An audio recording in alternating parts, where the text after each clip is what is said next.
दोस्तों, आज की कहानी एक ऐसे फकीर की है जो कोट पैंट पहनता था, लेकिन उसके शब्द सीधे रूह को चीर देते थे।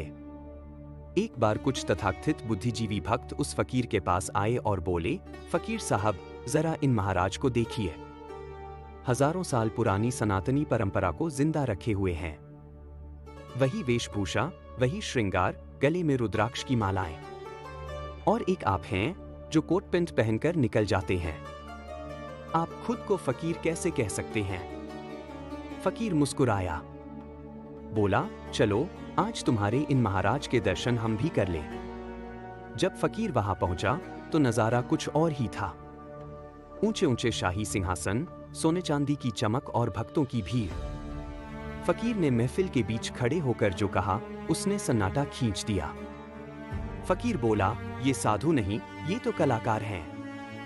जैसे फिल्मों में एक्टर अपना रोल निभाने के लिए कॉस्ट्यूम पहनते हैं, वैसे ही इन्होंने ये मालाएं और वस्त्र पहन रखे हैं। कलाकारी अच्छी है, मैं इसकी तारीफ करता हूं। लोग हैरान थे। फकीर रुका नहीं, उसने आगे कहा, अरे मूर्खों, तुम जिसे भगवान समझ रहे हो वो सिर्फ तुम्हारे पैसे और तुम्हारी भीड़ से जुड़ा है। कृष्ण ने कहा था कि जिसके भीतर से वासना निकल जाए वो साधक है। यहां तो वासना सिंहासन और शोहरत की शक्ल में बैठी है। फकीर की आवाज और सख्त हो गई। पुराने संत जमीन पर बैठते थे ताकि मिट्टी से जुड़े रहें, और ये आसमान छूती गतियों पर बैठे हैं। तुम एक दूसरे की तारीफ कर रहे हो क्योंकि एक मूर्ख को दूसरे मूर्ख का सहारा चाहिए। फकीर ने अपनी बात खत्म की और मुड़ने लगा। किसी ने हिम्मत जुटाकर पूछा, आप इतने निडर होकर ये कैसे बोल सकते हैं?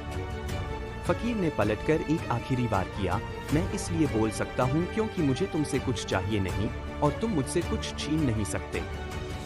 यह शरीर तो पहले ही शिव का हो चुका है, अब इसमें से और क्या निकालोगे? फकीर वहां से चला गया और पीछे छोड़ गया एक जलता हुआ सवाल, क्या हम धर्म को देख रहे हैं या सिर्फ उसकी ड्रेस को? आउटरो। तो दोस्तों, आज की इस कहानी से क्या समझ आता है? यही कि सत्य कभी प्रदर्शन का मोहताज नहीं होता। जो आपको बांधे वो व्यापार है, और जो आपको मुक्त कर दे वही सच्चा बोध है। अपनी राय कमेंट्स में जरूर बताएं।